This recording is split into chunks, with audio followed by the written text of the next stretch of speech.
முதலமைச்சர் எதுவும் பேச மாட்டேங்கிறார். To remain silent in the face of evil is itself evil. எதுக்குடா அவனை தொட்ட? அவன் சுடு தண்ணியிலே கைய விடுவான், உன்னை சும்மாவா விடுவான்? மாண்புமிகு எதிர்கட்சி தலைவர் பேசும்போது நிறைய பேசினாங்க. அதுல ஒண்ணு மட்டும் நம்மள இன்டைரக்டா ஈவில் அப்படின்ற அந்த வார்த்தையை யூஸ் பண்ணாங்க. ஈவில்ஸ்னு டெவில்ஸ் பேசக்கூடாது.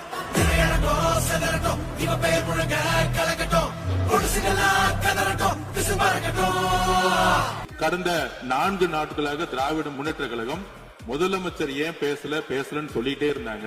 இன்னைக்கு பேச ஆரம்பிச்ச உடனே